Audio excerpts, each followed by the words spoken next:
Hello hi everyone అండి. ఇవాళ recipe తుమ్మి కూర పచ్చడి చింతకాయ. మంచిగా కడగాలండి, మట్టి ఉంటుంది. 2 టైమ్స్ కడుక్కోవాలి. చింతకాయ కూడా కడుక్కొని ముక్కలు చేసుకోవాలండి, చిన్న చిన్న ముక్కలు వేయించుకోవాలండి. 1 స్పూన్ వేయించి ఇలా పక్కకు ప్లేట్లో పెట్టుకోవాలండి. 1/2 స్పూన్ అండి మెంతులు వేయించుకోవాలండి త్వరగా. ఎండుమిర్చి కూడా వేయించుకోవాలండి, టేస్ట్ బాగుంటుంది. కొద్దిగా ఆయిల్ పోసుకోవాలండి, పచ్చిమిర్చి వేసుకోవాలి.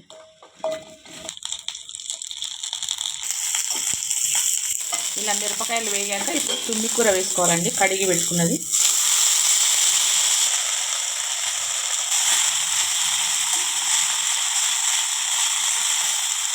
కలుపుతూ ఉండాలండి 2-3 టైమ్స్ మధ్యలో.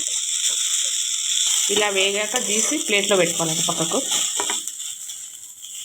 అదే కడాయిలో కొద్దిగా ఆయిల్ పోసుకొని చింతకాయ వేయించుకోవాలి. మనం కడిగి ఇలా చిన్న చిన్న ముక్కలు కట్ చేసుకోవాలి. కొద్దిగా కరివేపాకు వేసుకోవాలండి.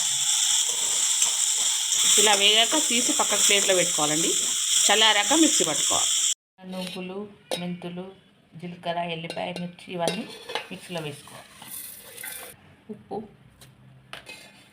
తుమ్మి కూర, పచ్చిమిర్చి, చింతకాయ వేయించినవి కూడా ఇందులో మిక్సీలో వేసుకోవాలి.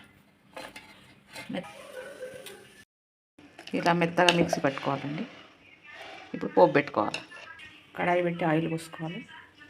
ఆయిల్ వేడెక్కాక పోపు గింజలు, ఎండుమిర్చి, ఆవాలు వేగాక కరివేపాకు, పసుపు, ఇంగువ. ఇప్పుడు మిక్సీ పట్టి 2 మినిట్స్ పోపులో వేగించుకోవాలండి. వేగాక వేయించుకొని స్టవ్ ఆఫ్ చేసుకోవాలి. గిన్నెలోకి వేసుకోవాలండి. ఇలా వేడివేడి అన్నంలో వేసుకొని తినాలి. నెయ్యి వేసుకొని మంచిగా కలుపుకొని తింటుంటే సూపర్గా ఉంటుందండి. తుమ్మి కూర చింతకాయ పచ్చడి రెడీ అండి. ఈ వీడియో చూసి మీరు కూడా ఇలాగే చేసుకోండి. Please subscribe. Thank you.